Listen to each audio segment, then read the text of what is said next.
Buenos días. Después del descanso, aquí estamos con fuerzas renovadas. Vamos a comenzar esta segunda jornada que promete ser al menos tan intensa y fructífera como la de ayer. Así que hoy vamos a dejarle la batuta de mando a nuestro decano del Colegio de Montes de Andalucía, Manuel Romero, y iniciamos, como ya os anuncié ayer, con un lujo de presentación a cargo de nuestro ilustre invitado, José Luis González Rebollar. Bueno, ya os dije ayer, ¿no?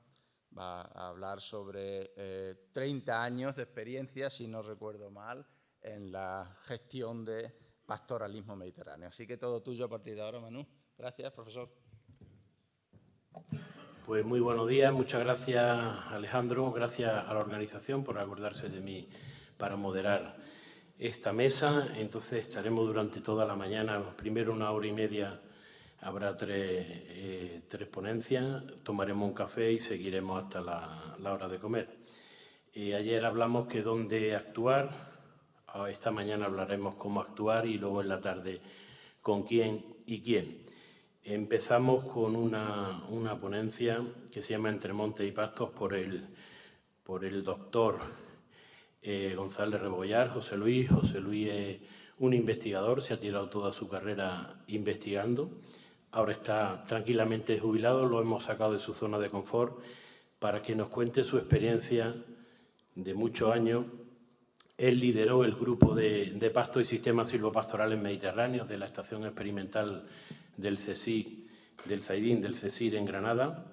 De sus estudios nació la Red de Áreas de Pastos Cortafuegos de Andalucía, que ha sido y es un referente nacional como alternativa auxiliar en la prevención de incendios forestales y en la gestión y mantenimiento del paisaje natural, puesto que disminuye los impactos paisajísticos y facilita el control de la erosión de estos espacios habitualmente en pendiente. Su grupo desarrolló un sistema de protección del suelo mediante pastoreo que por ello le dieron el premio Cerosión. Ha escrito multitud de artículos en los que simplemente voy a destacar 3 y haciendo hincapié en su fecha porque José Luis, como comentábamos en la entrada, cuando en el quehacer de los ingenieros de monte estaba el pelearnos, entre comillas, con los ganaderos para que no se metieran en las repoblaciones y la arruinaran, pues él estaba ya trabajando con estos temas. En el año 2000 publicó un artículo, Paisaje vegetal, cambio climático y degradación del suelo. En el 2008, el pastoreo y la prevención de incendios forestales. Y en el 2013, el papel del ganado doméstico en la naturalización del monte Mediterráneo. Yo no quito más minutos y José Luis tiene la palabra. Bueno, muchas gracias. ¿Se oye bien? Se oye bien ahora, ¿no? Casi no os veo con estos focos, pero se oye bien, ¿verdad? Bueno, pues buenos días a todos. Gracias por la presentación que me habéis hecho, que no me reconozco en ella, todo hay que decirlo, ¿no? Pero la agradezco de corazón, ¿no? Bueno, pues sí, efectivamente me habéis sacado de mi zona de confort. Yo llevo ya jubilado 5 años, aunque no lo parece, es al menos lo que dicen mis hijas. Pero cuando me invitaron a estas jornadas y me hicieron ver que era importante la experiencia que el grupo al que me ha tocado liderar durante estos años ha llegado a desarrollar, pues bueno, lo agradecí, me pareció que una vez más yo vengo a contar estas cosas y me divirtió mucho que el organizador de las reuniones decidiera reducir todo el título que le propuse a Entre Montes y Pastos, que es una cosa bastante poética y que me pareció curioso, porque en realidad la única razón por la que yo me atrevo a venir a una mesa en la que se me pregunta cómo actuar es porque durante 30 años hemos estado intentando contestar esa pregunta.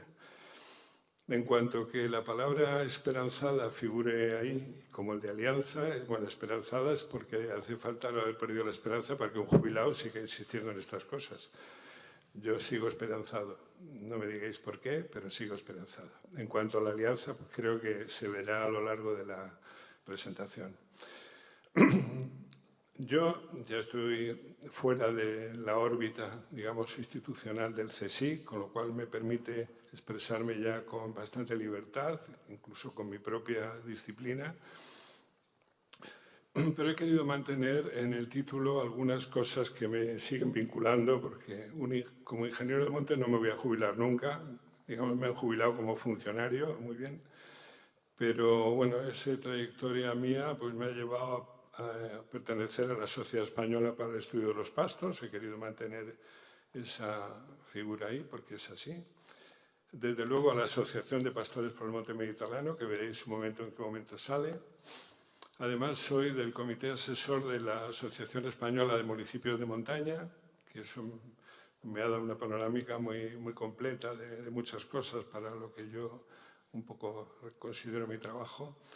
Y últimamente mis colegas forestales han tenido la deferencia de invitarme a pertenecer a la Sociedad Forestal Andaluza, a la Asociación Forestal Andaluza, lo cual agradezco. Yo tengo una relación bastante tormentosa con mis colegas, al extremo de que muchos no me consideran un ingeniero de montes cuando yo soy muy vocacional de mi profesión desde niño casi, ¿no? Y probablemente es porque yo nunca he considerado que un título académico sea una patente de corso y nunca he aceptado que por el hecho de que otra persona tenga una titulación como la que tengo yo, eso le faculta para considerar que tiene razón en lo que hace o lo que dice, ¿no? Por supuesto, una vez superado ese trauma infantil, te encuentras la misma actitud en cualquiera de otros profesionales. Supongo que algunos estuvisteis en el Congreso de Granada y visteis, porque yo tenía la oportunidad en ese momento de decirlo, que casi todos los cuerpos profesionales se consideran los reyes del mambo. Y es muy difícil encontrarte a un ingeniero agrónomo, un medioambientalista, un biólogo que acepte que puede compartir sus conocimientos y que puede compartir sus ideas con otro profesional. El caso es que yo, así por circunstancias que probablemente tienen que ver con mi educación, lo he sentido y me ha producido mucho orgullo que mis colegas me hayan aceptado dentro de la Asociación Forestal Andaluza, que es lo que me considero un ingeniero de montes. Igual que uno de los mejores homenajes que me han dado nunca en mi vida, que esto de tener canas tiene la ventaja de que te dan homenajes, o el inconveniente, según lo quiere ver cada uno, fue de los alumnos de la Escuela de Montes. Los alumnos de la Escuela de Montes ya hace más de 10 años me dieron un homenaje y, bueno, eso sí me hizo sentirme reconfortado, ¿no? Bien, eso explica por qué para mí era tan importante que en el título apareciera lo de los más de 30 años de alianza, porque yo en realidad no soy Newton, es decir, yo no soy capaz de que las cosas se me ocurran por inteligencia sobrevenida. Es decir, nosotros llegamos a desarrollar las líneas de pastos y sistemas silvopastorales ampliando un poco caminos y rutas, no muchas, pero algunas muy, muy buenas, que otros habían iniciado. Así que nuestro oficio dentro de la investigación, por regla general, no consiste más que en avanzar unos pocos pasos más de donde otros han llevado. En nuestro caso, evidentemente, ese transcurrir pasa por estudiar recursos, por investigar procesos a los cuales están ligados estos recursos. Más tarde o más temprano te encuentras con la influencia que tiene la gestión en estos procesos y en la conservación de estos recursos y siempre con la proyección de la gobernanza. Yo me considero un ingeniero rural, es lo que siempre me he considerado, y siempre he entendido que como ingeniero rural mi cometido consiste en intentar aportar soluciones y no crear problemas, ¿no? Que es como muchas veces nos recibe la población rural. En todo caso, en esta trayectoria hacia la gobernanza he tenido muy claro que aquí estamos hablando de transferencia, ¿no? Bueno, el estudio de los recursos para nosotros en este ámbito de los recursos silvopastorales empieza en 1985. Unos años después ya empezamos a tener suficientes datos como para empezar a entender a su vez los procesos a los que están ligados estos recursos. Las cuestiones de gestión, que veréis que la persona que nos inició en este tema los tenía muy claro desde 1985, yo tardé en verlos bastante, pero en 1991 ya era muy manifiesta en qué medida las cuestiones de gestión influyen en todo esto y evidentemente, ya digo, estuvo siempre muy claro que nuestro equipo de investigación era un equipo de I+D, con una D tan mayúscula como la I, ¿no? En definitiva, de transferencia. En 1985, como os cuento, yo llego a la estación experimental de zonas áridas en Almería por una razón fundamentalmente institucional. Esta institución estaba a punto de desaparecer. Bueno, los gobernantes de ese momento en el CSIC decidieron que no fuera así, metieron cierto interés en que no desapareciera. En esa operación yo me vi involucrado y, bueno, aunque no era justo lo que yo tenía previsto en esos momentos de mi vida, pues en 1985 aparecí en la Estación Experimental de Zonas Áridas como un funcionario, ya como mi plaza de investigador, y viendo en qué medida la incorporación mía podía aportar alguna ayuda. Me encontré con un director que en aquel momento era en funciones, quizás alguno de ustedes lo ha podido conocer, el doctor Julio Boza, que era en ese momento director de la Estación Experimental del Zaidín en Granada, pero que ejercía labores de dirección también en el de Zonas Áridas, en tanto no llegaba un nuevo equipo directivo, ¿no? Bueno, lo que en ese momento el doctor Boza tenía en la cabeza era una cosa muy diferente de la que tenía yo. Yo me preguntaba, vamos a ver qué puedo ayudar aquí, y él tenía muy claro lo que acababa de ocurrir allí, cosa que todavía no nos hemos despertado, que esto ocurrió en 1985 y todavía estamos con la onda. Vale. Pero el doctor Julio Boza se dio cuenta entonces de que esto estaba ocurriendo. Además, poco tiempo después ya se podían consultar trabajos como este, que era del Ministerio de Agricultura de la época, en que nos explica, luego la prensa local lo deja bien claro, cómo esta declaración de zonas desfavorecidas que afecta a más del 30% de la superficie agrícola útil del país y que afecta directamente a más de un tercio de la población, es un asunto con el que hay que lidiar seriamente. El doctor Julio Boza y yo, además, nos encontramos con el reto de ver en qué medida justo uno de los territorios más singulares de Europa iba a aceptar el envite. Es decir, ese produce un impacto muy grande en un territorio, primero, que tiene todas las características que dificultan el enfrentar un estudio de un territorio así. Bueno, había no mucha información sobre él, y la que había era pues, de flora y fauna, y desde luego nada de sistemas pastorales y nada de especies con interés para el uso pastoral, nada. Encima con los ecosistemas más característicos y más diversos que se pueden dar en el conjunto europeo, es decir, desde las zonas de cumbres de Sierra Nevada, las media montaña y las zonas litorales. Ahí están los 5 pisos fitoclimáticos que han sido descritos para el ámbito mediterráneo por las escuelas fitosociológicas, están en ese ámbito. Incluso un sexto piso, que inicialmente iba solo descrito para Canarias, el submediterráneo, y que aquí también está identificada la zona de Cabo de Gata. Vale.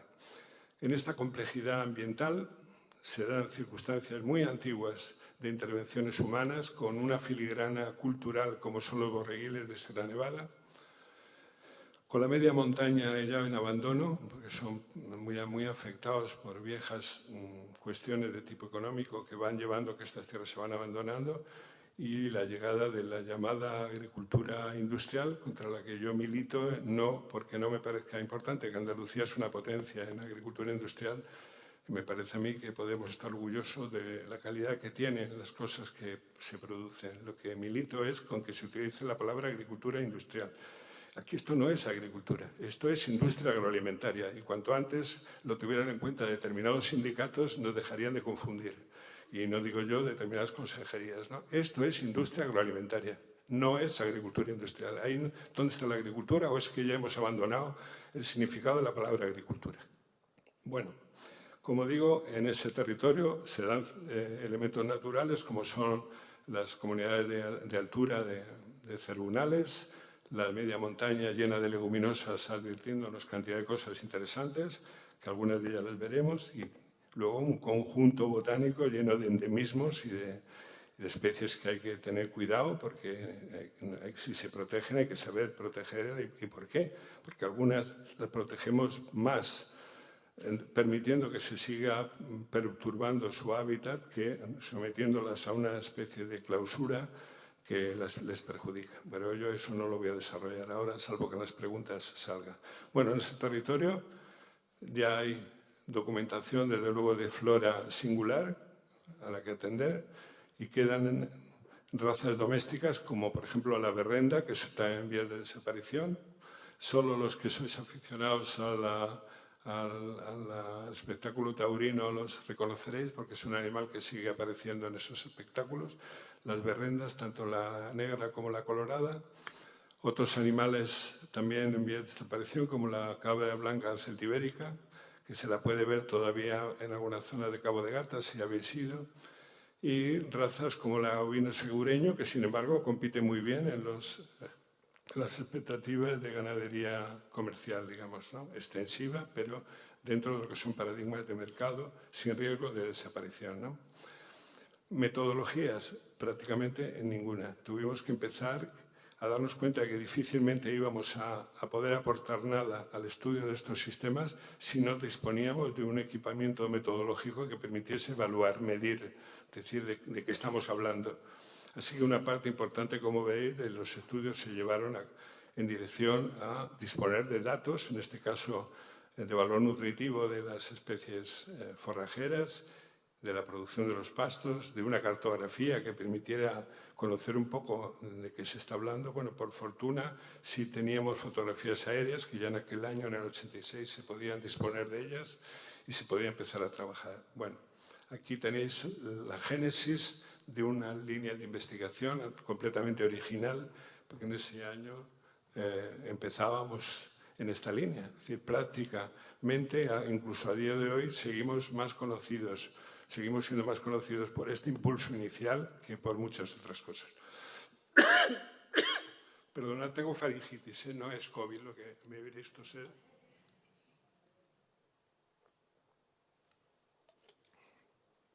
Lo cierto es que el doctor Boza tuvo la habilidad de convencer a una botánica que estaba entonces en la Cátedra de Botánica de la Universidad de Granada para que se incorporara a esta aventura del demonio en el que ha acabado de ser. Y esta persona, una mujer valiente, se atrevió a entrar en este ámbito y, de luego, su incorporación fue muy notable por la cantidad de elementos botánicos y forrajeros que empezó a documentar, ¿no? Bien, así se inicia la línea que me trae hoy aquí. Lo primero que hace el doctor Julio Boza es conseguir la incorporación de este equipo al proyecto LUDEME. Ya algunos lo conoceréis, que lucha contra la desertificación del Mediterráneo, que procede de una conferencia de Naciones Unidas de Nairobi en 1977. Bien, el equipo entra en este estudio con la idea de ver en qué medida las prácticas ganaderas están colaborando en la desertificación. Vale. Este es un esquema del trabajo que empezamos, los tres equipos que empezamos a trabajar, uno de nutrición animal, otro de comportamiento animal en campo y el nuestro de pastos y sistemas silvopastorales, que abarcaba con elementos fronterizos con los otros dos equipos, tanto en cuestiones de valoración nutritiva como en la utilización del territorio por parte del ganadero o del ganado. Bueno, como os decía, aquí el esfuerzo se fue en documentar sistemas que se manejan en estas zonas, recursos que hay en estas zonas, evaluarlos y canalizarlos y desarrollar toda una cuestión de investigación metodológica, porque sin eso no puedes prácticamente aportar nada.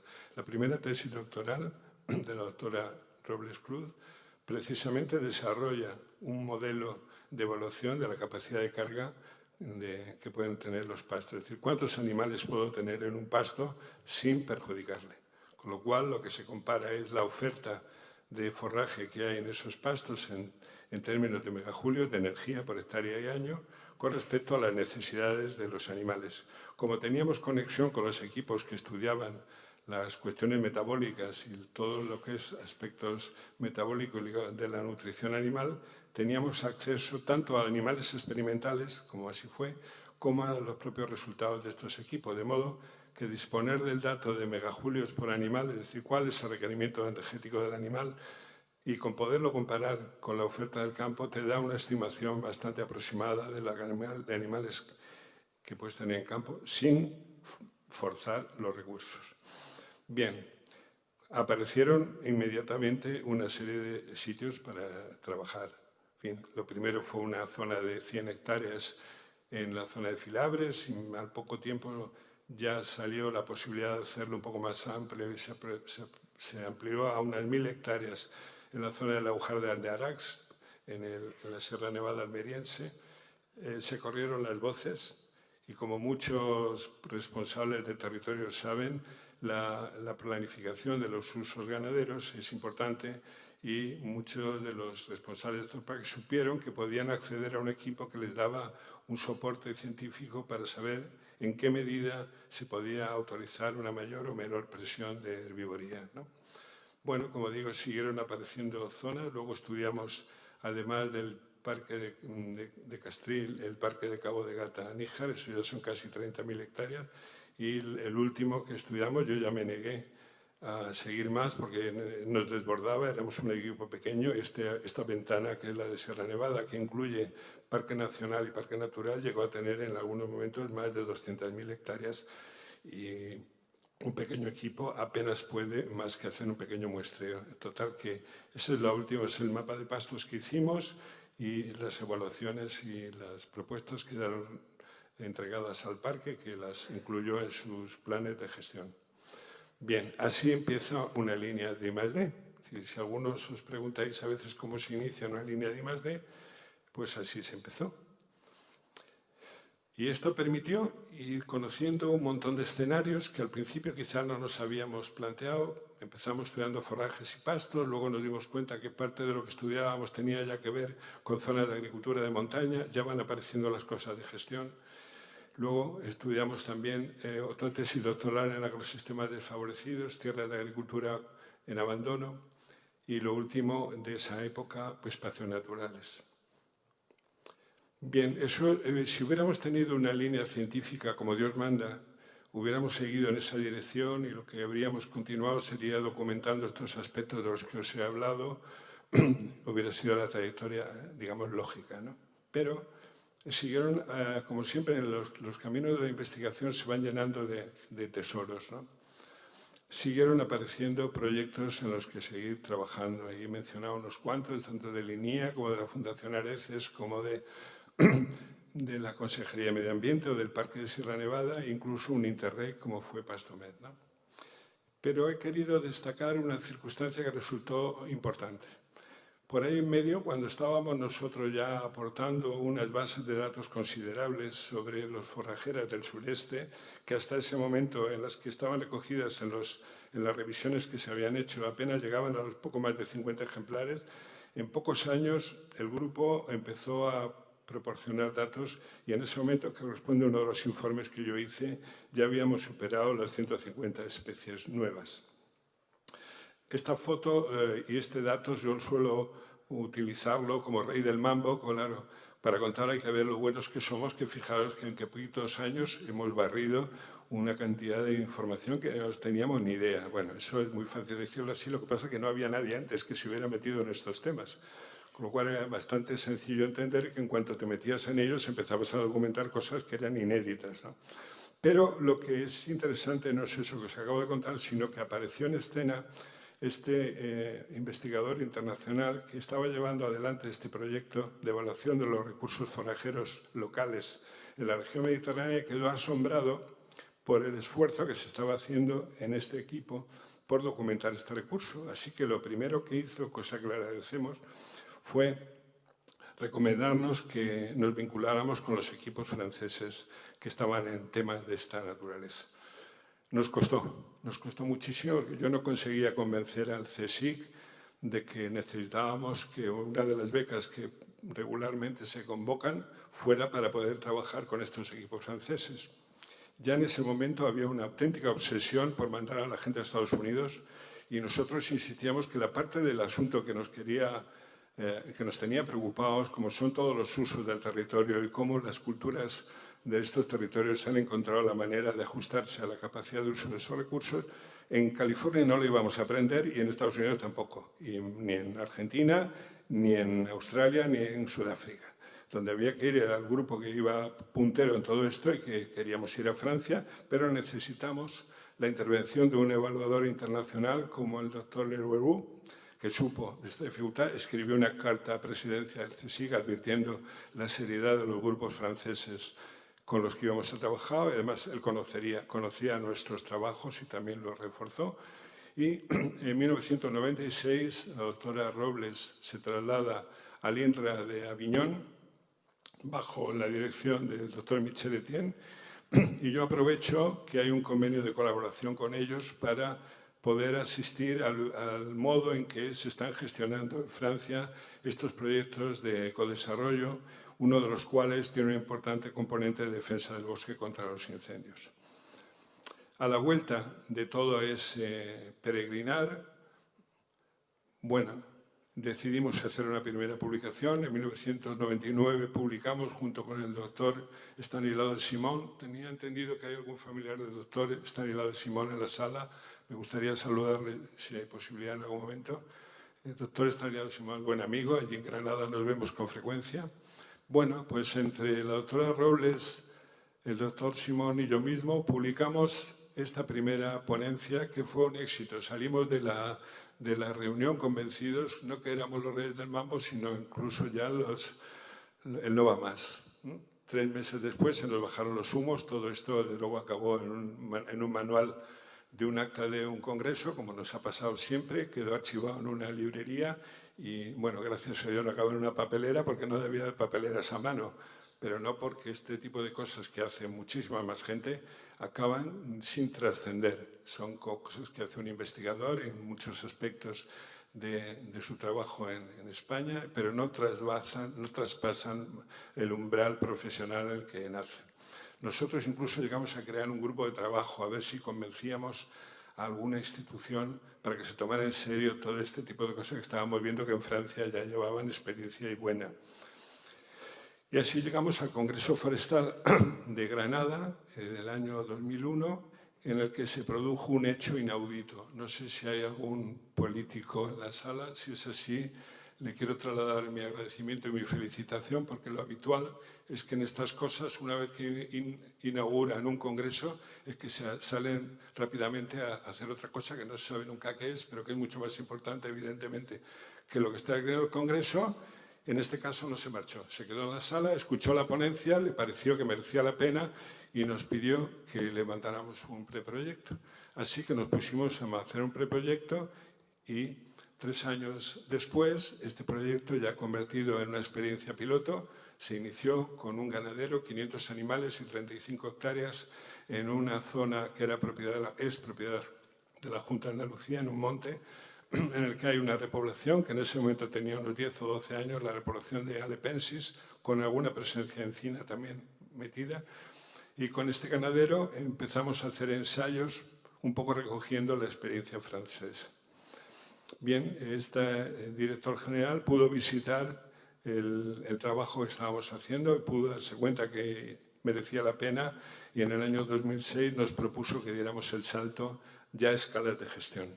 Como él tenía experiencia con los grupos de investigación, ya sabe que todos los grupos de investigación nos encanta trabajar en pequeñas escalas, todo lo controlado que podamos y sin demasiado ruido.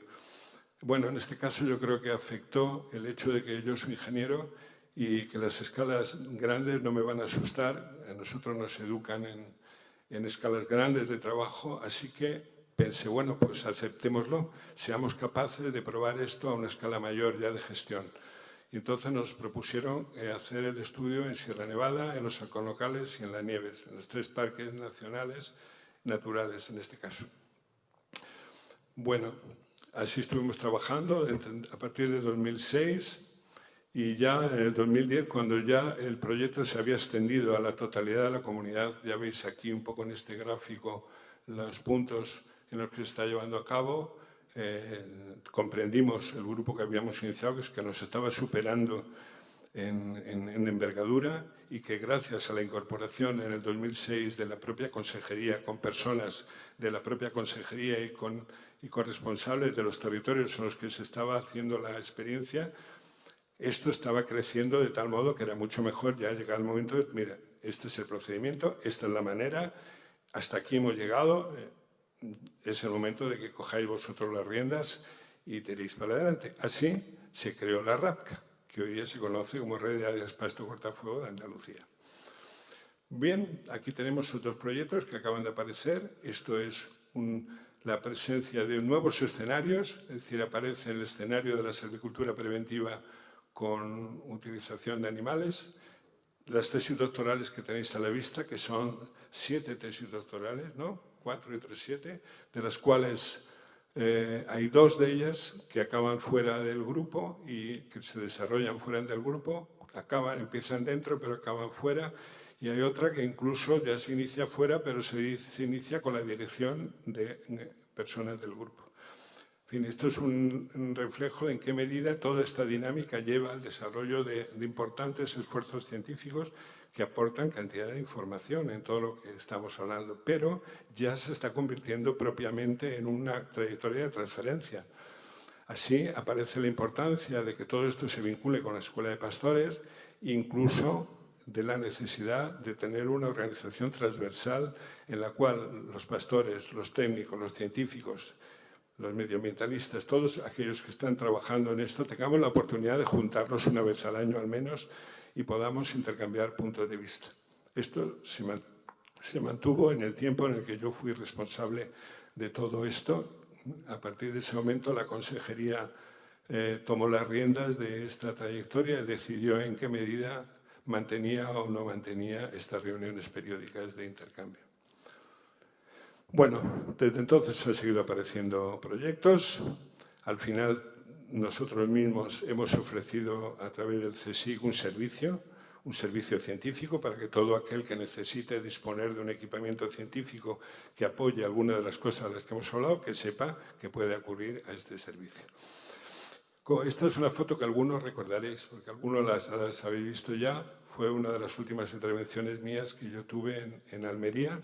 No voy a entrar en eso porque utilizaríamos el resto de la mañana para hablar de la aportación que todas estas personas tienen. Pero he querido recogerlo porque, aunque no sea más que la imagen gráfica, ya os hace ver lo importante que ha sido el esfuerzo colectivo en todo lo que estamos hablando.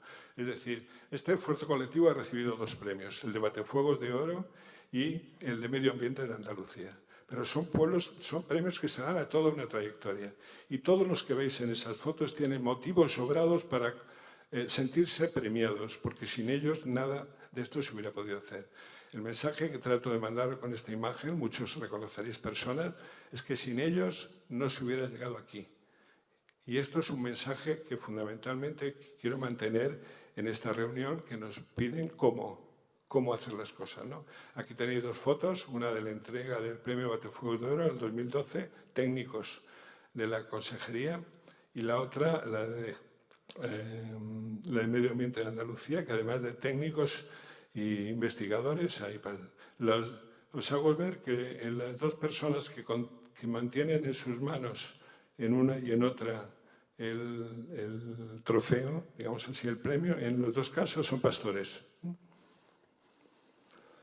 Y esta es una foto que yo me he dedicado a mí mismo. Os voy a aprovechar que os haya utilizado, pero yo tenía necesidad de recordar a mi director de tesis. Esta foto le hubiera encantado a mi director de tesis y refleja bastante bien todo lo que os estoy hablando.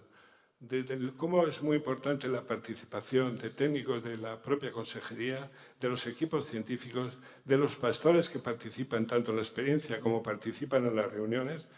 Estas son las jornadas técnicas últimas en las que yo estuve, que por cierto, no sé si hay portugueses en la sala, pero a estas jornadas yo personalmente invité a varios equipos portugueses a venir, con todos los parabienes de alguien a quien invitas. Por las razones que fuera, el equipo portugués decidió no venir. Bueno, ellos sabrán por qué. Quizás luego, si alguno me lo quiere explicar, lo agradecería. En todo caso, la foto recoge una cosa que el doctor Montero de Burgos me hacía ver constantemente y que forma parte de lo que hoy se llama coaching, y él lo expresaba de otro modo. Él me decía, mira, cuando tú ves que una cosa no está saliendo bien, piensa lo que estás haciendo mal. Porque probablemente hay razones de lo que estás haciendo mal que dificultan que eso se haga bien. Porque si es fácil, se hará bien. Y esto es un ejemplo de lo que os he contado, cómo esta trayectoria ha intentado por todos los medios que pudiese hacerse lo mejor posible todo esto. de forma que me es relativamente fácil proponer una respuesta. Hay más respuestas, pero proponer una respuesta de cómo actuar, desde luego teniendo en cuenta de que lo que estamos hablando, que yo creo es bastante importante por la cantidad de aspectos que toca, es una labor colectiva, es una labor de interacción y de esfuerzo colectivo. Y en ese sentido, o bien es un esfuerzo que asume como propio el sector que tiene a su cargo la gobernanza, o, como se ha hecho también en otras partes, se crea una entidad externa, se externaliza este tipo de cosas, procurando que dentro de esa externalización se siga manteniendo la investigación, los servicios técnicos, las cuestiones de tipo social, político o sectorial y la participación de la propia entidad de gobernanza. Esa es nuestra propuesta de cómo actuar. Y puestos a recordar cosas de quienes nos han precedido en este caminar, hay gente que nos ha precedido y nos ha ido iluminando. Estas cosas no se hacen a ciegas. He querido recordar cómo la propia Estrategia Forestal Española en el año 2000 comenta que más del 70% de la superficie forestal española corresponde a zonas en que la ganadería extensiva es uno de los aprovechamientos. Yo me estoy enterando por la prensa que parece ser que se anuncia dentro de la política agraria comunitaria la desaparición de la ganadería extensiva. Me gustaría ver quién es el capaz aquí en este país de asumir semejante disparate. Porque si se confirma, esto es un disparate que habrá que asumir. Mi propio director de tesis, fijaros ya lo difícil que es para un ingeniero de montes como yo trabajar con una persona como él sin tener muy claro estas cosas que tenía muy claras, ¿no? Que lo primero que tienes que pensar es en la gente que tienes en los territorios en los que estás trabajando. Esa es la primera persona a la que tienes que satisfacer con tus trabajos. Para los biólogos, que a veces también se olvida mucho de todo esto, tenemos, por ejemplo, las palabras de Fernando González Bernández, uno de los grandes ecólogos españoles, que advierte, cuidado con las confusiones, a ver en qué os estáis fijando, resulta que todo esto que tenemos en nuestras manos está gestado por viejas interacciones humanas. Carlos Montes lideró hace algún tiempo, no mucho, todo el reto de Kofi Annan que plantea Naciones Unidas para desarrollar la evaluación de los ecosistemas del milenio y deja muy claro en qué medida mucho de lo que queremos conservar está ligado a la permanencia de modelos tradicionales de explotación agrosícola-pastoral. La propia Conferencia de Naciones Unidas de Río advierte sobre la urgente necesidad de establecer vínculos entre los sistemas tradicionales de uso de la tierra y las aplicaciones de la ciencia y la tecnología. Gente que está ligada al desarrollo de la PAC, incluso en ese ámbito que parece muy poco propicio, ya advierte de cosas de este tipo, ¿no? Y hasta los propios pastores, por ejemplo, esto es una de las conclusiones del Interreg Pastomet en el Parlamento de Marsella, que nos lo permitieron utilizar para clausurar el Interreg, pues el propio grupo ganadero que participaban ahí, de España iba a Andalucía, de Grecia iban 2 regiones, de Francia 3 regiones, de Italia 2 regiones y de Portugal otras 2. Bien, esto que es una consideración que hace el Colegio de Asociación de Ingenieros de Montes en el año 2011, a mí me parece que es lo mejor que se puede decir de esta situación que tanto nos preocupa.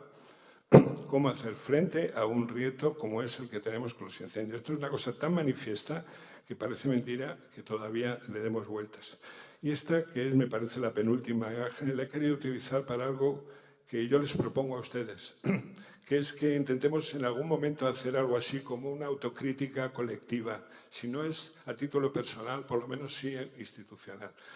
Porque uno se pone en la piel de un político que tenga que tomar decisiones en relación con todo esto y que, por ejemplo, el profesor Pedro Montserrat comenta cómo esta persona a veces, o quienes participamos a veces en la toma de decisiones que afectan al montañés y que siempre brillamos por todo menos por la discreción y la prudencia, cosa que no caracteriza al montañés, le hace estar bastante solo. Es decir, hoy deberíamos de entender, si somos capaces de hacer autocrítica, que un responsable político que tenga que asumir todo esto está bastante solo. Es decir, el I+D le va a dar muy poco apoyo. Esto que ustedes han visto de I+D es un pequeño milagro. El I+D está mirando a otro lado, está mirando currículums que proporcionen créditos de mucho relumbrón, y ni las cabras ni las ovejas van a proporcionar relumbrón ninguno. Con lo cual, bueno, hay anecdotario que os podría contaros. Con lo cual, al político de turno le va a costar mucho encontrar apoyo en el I+D con gente que esté dispuesta a meterse en estudiar estos problemas, porque ese esfuerzo profesionalmente está penalizado. Se va a encontrar también muy solo porque algunos técnicos, no todos los técnicos, comulgan con todo lo que ustedes han visto, a pesar de que han salido ahí muchos territorios, a pesar de que esto tiene mucha repercusión. Hay muchos técnicos que hubieran preferido que todo esto se hubiera hacer gárgaras desde el principio. Los consideraron una especie de embrollo en los que se vieron metidos. Bueno, trataron de hacer lo que pudieron, algunos con mejor voluntad, otros con peor. Algunos, como han visto en las fotografías, han ayudado siempre que ha habido problemas y hay que reconocérselo igualmente. Pero respecto al técnico, muchas veces la relación con el político de turno es relativa. Yo recuerdo viajes a Sevilla que volvía encantado con lo bien que me había entendido con el director general o con el consejero, y luego me encontraba con que lo que eran los técnicos que tenían que darle cobertura hacían lo posible para ver si lo pueden hacer mañana en vez de hoy, ¿no? Es decir, por esa parte, soledad. Los sindicatos, igual. Los sindicatos agrarios españoles en temas de pastoralismo son una vergüenza. Ya sé que incluso algún amigo se ha enfadado mucho conmigo, he perdido amigos al decirlo así. Y ya sé que hay sindicatos mucho más sensibles al tema pastoril y otros que lo son menos, ya lo sé. Y que hay gente muy buena, hay muy buenos sindicalistas en estos temas. Pero en general es muy notable cuando uno va a Francia y se encuentra sindicatos pastorales, no sindicatos agrarios, sindicatos pastorales que reivindican los problemas de su sector, con respecto a sindicatos de estos transversales en los que lo último que se acuerdan es del extensivo y no digamos del pastoreo.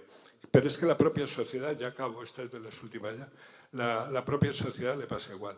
Es decir, el campo es una cosa muy ajena, que sale en la televisión poniéndonos unas músicas del año Catapún con gente que parece, como decía Cervantes, cerrada de barba y de mollera, con la que es muy difícil entenderse.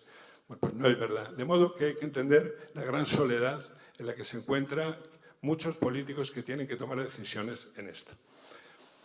Por eso he querido recordar a Jaime Terradas, que nos hace ver dónde tenemos parte del problema y cómo la propuesta que nosotros hacemos es a la colaboración. Deberíamos de ser capaces de que se nos viene un gran problema encima, del cual los incendios es solamente un síntoma, que nos alarma, pero es un síntoma, no es el problema, y que deberíamos de ser capaces de asumirlo. Así que perdonad, creo que me he extendido quizás un poco más. ¿No? Bueno, pues muchas gracias.